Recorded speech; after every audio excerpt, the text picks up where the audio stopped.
92.7 big FM पर आप सुन रहे हैं यादों का edit box with Nilesh Mishra और मैं आपको सुनाने जा रहा हूँ शेखर चक्रवर्ती की लिखी कहानी मुआ और म्याऊ बिना किसी एड ब्रेक के। मुआ, अरे मुआ। रोज की तरह शाम के 4 बजे नहीं थे कि खिड़की के बाहर से मुआ के दोस्त उसको क्रिकेट खेलने के लिए पुकारने लगे। 8-10 साल का मुआ दौड़ता हुआ खिड़की पे आया और पर्दे सरकाकर अपने दोस्त रमन और पिंटू को आगे बढ़ जाने का इशारा किया। फिर मुआ तूफानी रफ्तार से कमरे और गलियारे में झाड़ू लगाते हुए दादी के कमरे तक गया। कमरे के अंदर झांक के देखा तो मुआ का शक सच साबित हुआ। दादी आवाज सुनकर दोपहर की नींद से जाग उठी थी। मुआ को अपने दोस्त रमन पे गुस्सा आया। कितनी बार उसको कहा था नाम लेके मत पुकारा कर, दादी जाग जाती है। पर रमन को सीटी बजाना आता कहां था।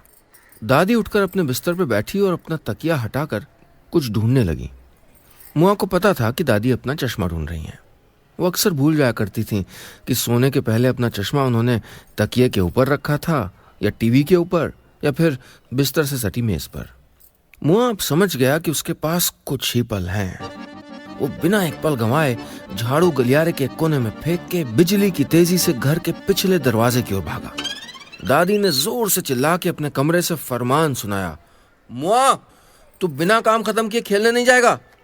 पर मुआ तब तक किसी खुले हुए पिंजरे से पंछी की तरह फुर्र हो चुका था। मुआ का नाम सुनने में आपको जितना भी अजीब लग रहा हो, पर अब तक मिले नामों में से मुआ को यह नाम सबसे ज्यादा पसंद था। मुआ ने जब अपना होश संभाला तो वो बरेली रेलवे स्टेशन के बाहर एक छोटी सी चाय की दुकान पे लोगों को चाय देता था। चाय वाले को मुआ स्टेशन पे रोते हुए मिला था।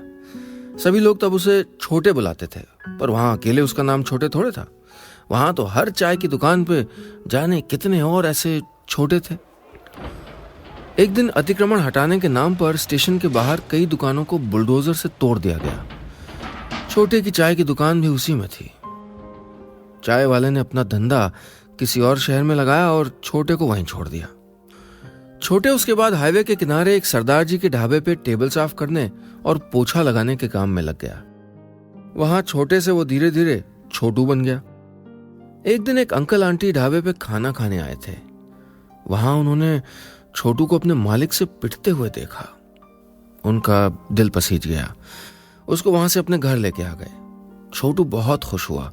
पहली बार उसको एक घर मिला था। काम वही था, झाड़ू पोछा बर्तन मांजना। पर अंकल आंटी अच्छे थे। हर इतवार को चर्च लेके जाते थे और छोटू का एक बड़ा सा नाम भी रख दिया था। छोटू अपना पूरा नाम एक साथ बोल नहीं पाता था। उसे बस किसी तरह फ्रांसिस याद रहता था। पूरा नाम याद हो पाता इससे पहले ही अंकल आंटी फ्रांसिस को अपने पड़ोसी राकेश तिवारी के जिम्मे छोड़कर दुबई हमेशा के लिए अपने बेटे के पास रहने चले गए। कुछ दिनों बाद राकेश तिवारी फ्रांसिस को याद शहर में अपनी माँ की देखभाल के लिए अपने पुश्तैनी घर पे छोड़ा है। वहां जहां उसकी माँ उसके पिताजी के गुजर जाने के बाद अकेली रहती थी। फ्रांसिस उर्फ छोटे उर्फ छोटू ने पहले दिन से ही राकेश अंकल की माँ को दादी कह के पुकारना शुरू कर दिया था। पर दादी को ना तो उसका ये अंग्रेजी नाम फ्रांसिस समझ आया और ना ही काम करने का तरीका। वो हमेशा किसी न किसी बात पे उससे चिड़ी रहती और एक कलमुहा, ओ कलमुहा, ये कह के गुस्सा करती थी। पड़ोसियों ने उसका नाम और छोटा कर दिया और धीरे धीरे फ्रांसिस को पता भी नहीं चला कि कब उसको फिर से एक नया नाम मिल गया था, मुआ। आप सुन रहे हैं यादों का edit box with Nilesh Mishra, सिर्फ 92.7 बिग एफएम पे। शाम हो गई थी। मुआ अब तक क्रिकेट खेल के घर वापस नहीं लौटा था। दादी गुस्से में छत के एक कोने से दूसरे कोने तक टहलते हुए माला जप रही थी। दादी इतने गुस्से में थी कि माला जपते हुए भगवान को याद कम मुआ को गालियां ज्यादा दे रही थी। याद शहर में तब शाम को बिजली का कटना और घरों में लालटेन का जलना आम बात थी। पर पूरे मोहल्ले में अपने घर को एकदम अंधेरे में डूबा देख के मुआ को थोड़ा अजीब लगा। पर तभी तुरंत याद आया कि दादी ने उसको सुबह ही मिट्टी तेल लाने के लिए 30 रुपए दिए थे। मुआ कुछ बहाना सोच पाता इससे पहले ही दादी ने छत से उसको पहचान लिया। मुआ, दादी छत से चिल्लाई। अरे दादी, किसी भी दुकान में मिट्टी तेल नहीं मिल रहा है, मोमबत्ती ले आता हूं। मुआ भले ही स्कूल कभी ना गया हो, लेकिन ऐसे मौकों पे उसका दिमाग काफी तेज चलता था। अगले दिन दादी के कहने पे मुआ घर के रखे पुराने कपड़ों से भरे बक्सों को एक एक करके छत पे ले जाके रख रहा था। दिवाली से पहले हर साल दादी कपड़ों को धूप में रखती थी। इससे अक्सर ना पहने जाने वाले कपड़ों में कीड़े नहीं लगते थे। छत पर कपड़ों का एक पुराना बक्सा खोलते ही दादी को जैसे सांप सूंघ गया। बक्से में कीड़े तो नहीं थे, पर छोटे छोटे चूहे के बच्चे और कपड़ों के चीथड़े थे। सत्यानाश! दादी ने अपना माथा पकड़ लिया। पर मुआ को बक्से के अंदर झांक के बड़ा मजा आया। मजा क्या, सुकून मिला। मुआ मुस्कुराते हुए मन ही मन बोला, अच्छा हुआ, इतने दिनों से कह रहा था भैया के इन कपड़ों को मुझको दे दो, पर नहीं। अरे इतना बड़ा दिल होता तो फिर क्या कहने थे। दरअसल पिछले साल से ही मुआ की नजर उन कपड़ों पे थी।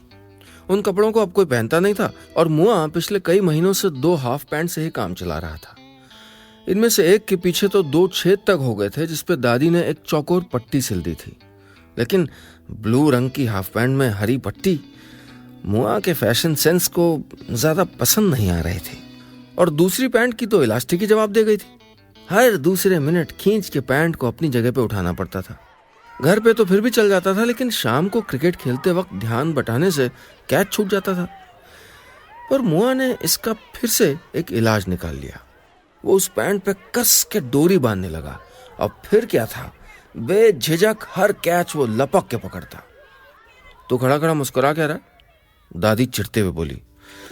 मुआ भी चुटकी लेते हुए बोला, इन कपड़ों में कितने प्यारे लग रहे हैं ना ये छोटे छोटे बच्चे। दादी इन सब के क्या नाम रखोगी? कल मुआ तू कभी नहीं सुधरेगा, रुक बताती हूँ क्या नाम रखूंगी। दादी गुस्से से तिलमिला उठी। मुआ को दादी को चिढ़ाने में बड़ा मजा आता था। दादी चिढ़ के गुस्से से मुआ को भला बुरा कह के कोसती, उसके पीछे उसको मारने के लिए दौड़ती और मुआ जोर जोर से हंसता। और फिर दादी जब थक जाती और उनका दम फूलने लगता तो मुआ जल्दी से रसोई से पानी लाके देता और पांव दबाने लग जाता। दादी पानी पी के कुछ देर सुस्ताती और कभी कभी अपने कमर में बंधे बटुए से 8 आने मुआ को दे देती चूरन खाने के लिए। मुआ समझ नहीं पाता था कि 8 आने उसको दादी को चिढ़ाने के लिए मिलते थे या फिर पांव दबाने के लिए। आप सुन रहे हैं यादों का edit box with Nilesh Mishra, सिर्फ 92.7 बिग एफएम पे।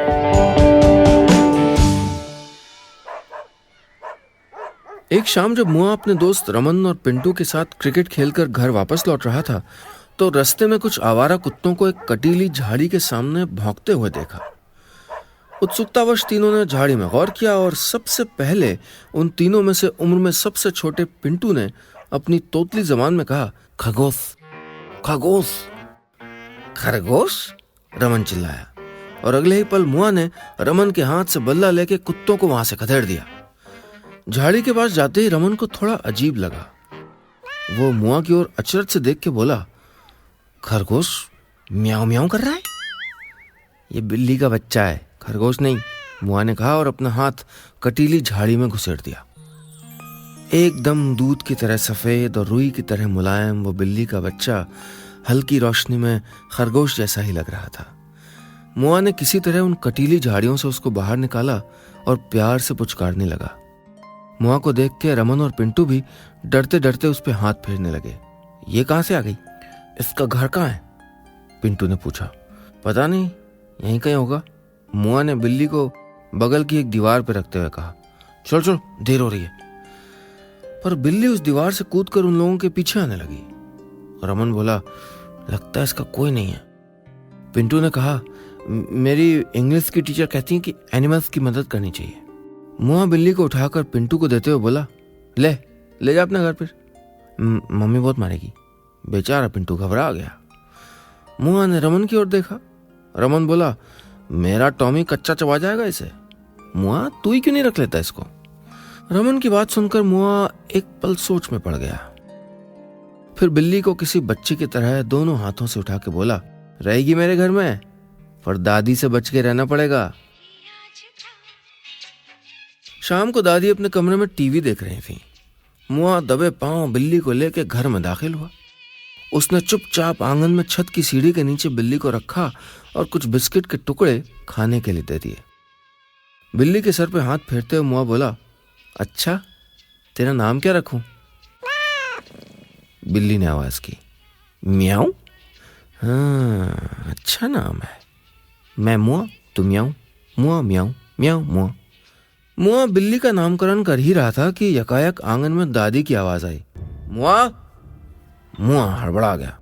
वो बगल में रखी टोकरी से मियाओं को ढक के जल्दी से दादी के सामने आ गया। क्या कर रहे हैं? दादी ने पूछा। कुछ नहीं, मुआ ने कहा। पर दादी को देख के ऐसा लगा जैसे दादी ने भूत देख लिया हो। मुआ ने धीरे धीरे नजरें घुमाई तो देखा टोकरी आंगन में दौड़ रही थी। दादी तो एक पल के लिए बेहोशी होने वाली थी कि मुआ ने तुरंत टोकरी से पर्दा उठा दिया। दादी, ये म्याऊं है, कुछ दिनों के लिए इसको हमारे घर में लेके आया हूँ। चूहा पकड़ने में एक्सपर्ट है ये। अब हम लोगों को डंडा लेके चूहे नहीं भगाने पड़ेंगे। आप कह दो तो 2 दिनों बाद इसे छोड़ाऊंगा। मुआ दादी को मनाने में लगा हुआ था, पर दादी को अपनी तेज धड़कनों के अलावा और कुछ सुनाई नहीं दे रहा था। दादी को ऐसा लग रहा था जैसे उनके शरीर में जान ही न बची हो।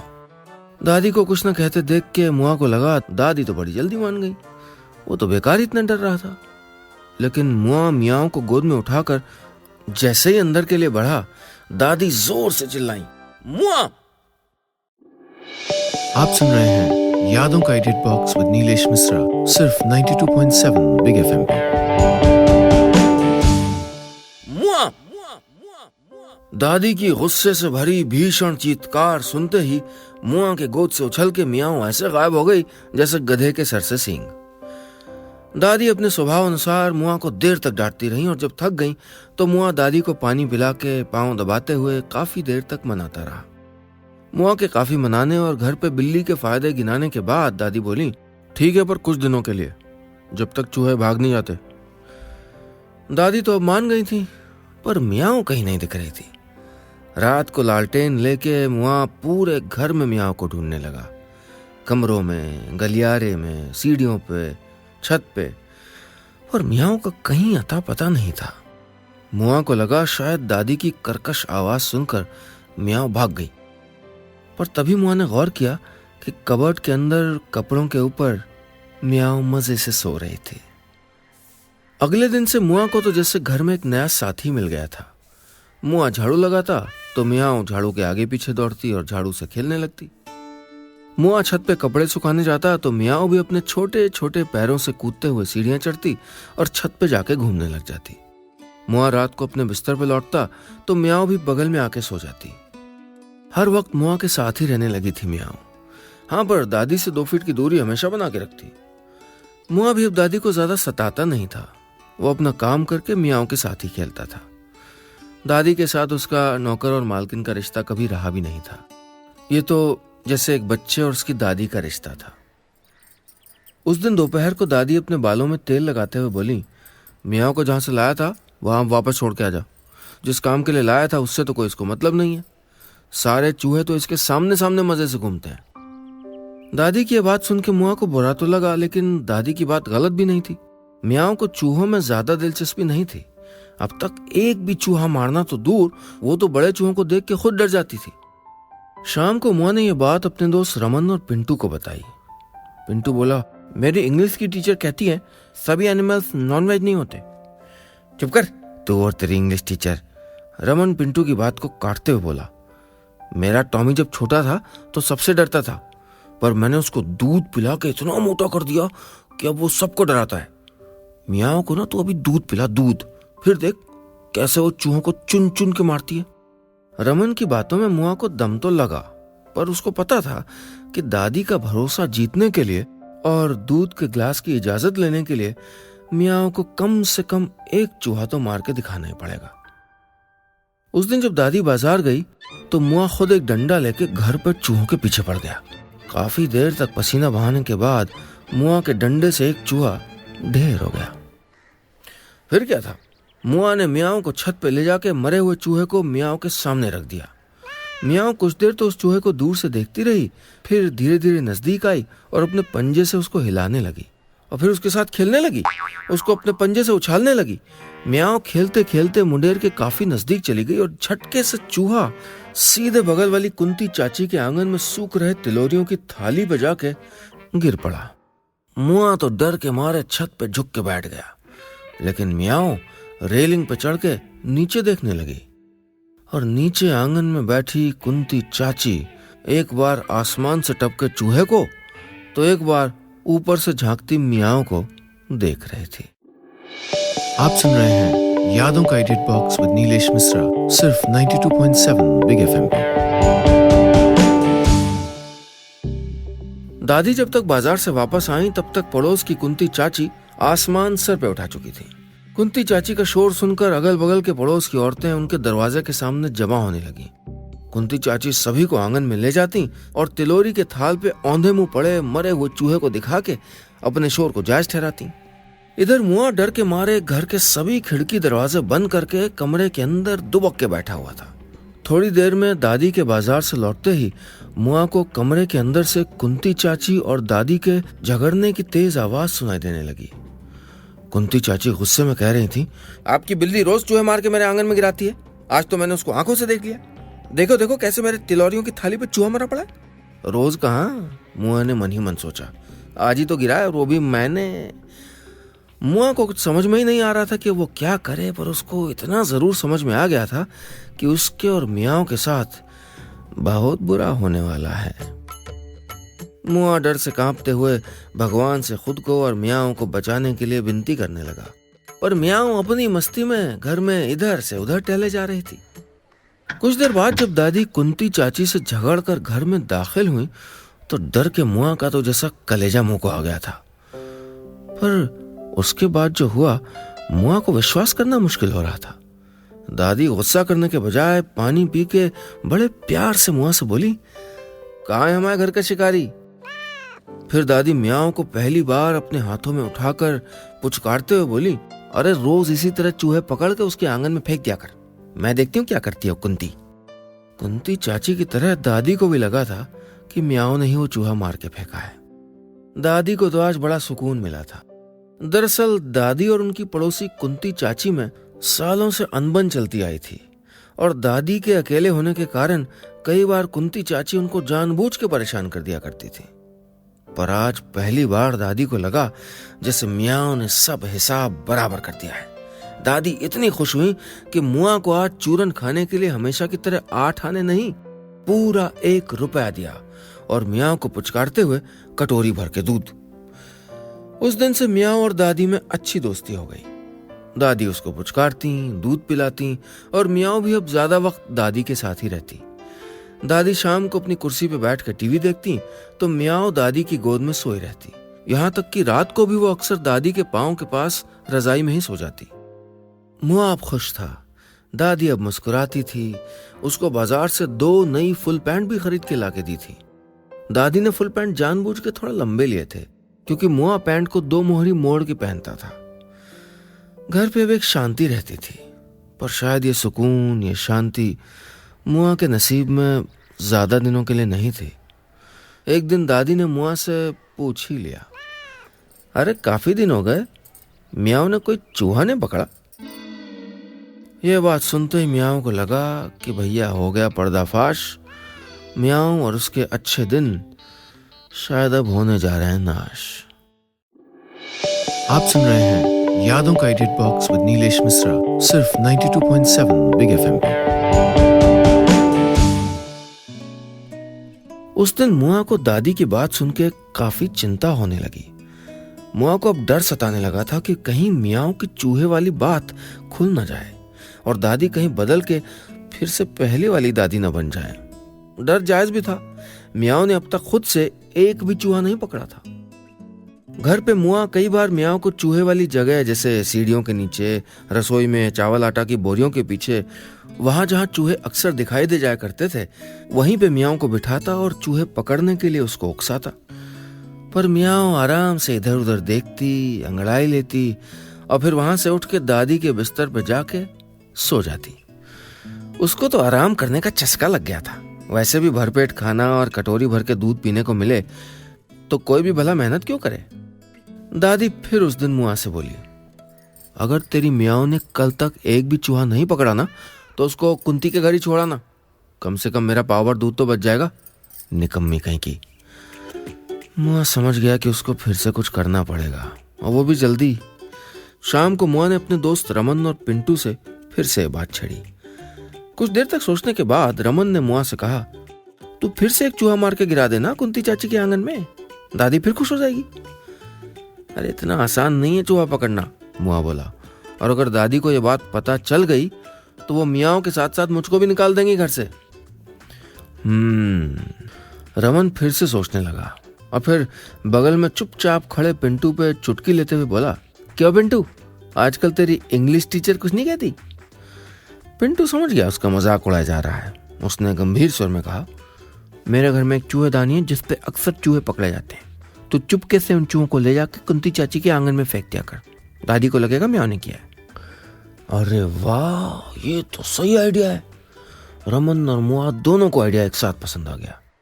पिंटू बोला, मैं अपने घर के चूहे तुझको इसलिए दे रहा हूं क्योंकि मेरी इंग्लिश की टीचर ने मुझको सिखाया है कि हमको चीजें दोस्तों के साथ शेयर करनी चाहिए। अगली सुबह मुआ काफी जल्दी उठ गया और उसने सबसे पहले भगवान से प्रार्थना की कि पिंटू के घर में कम से कम एक चूहा जरूर पकड़ा गया हो। फिर मुआ जल्दी से अपने प्लान के मुताबिक दूध का डब्बा लेके पिंटू से मिलने निकल पड़ा। इधर पिंटू स्कूल जाने के लिए अपने बस स्टैंड पर खड़े खड़े मुआ की राह देख रहा था। मुआ के वहां पहुंचते ही पिंटू ने राहत की सांस ली और जल्दी से अपने स्कूल बैग को खोल के एक कागज का लिफाफा थमा दिया। लिफाफा निकालते वक्त थोड़ा फट गया था, उससे एक पूंछ सी लटक रही थी।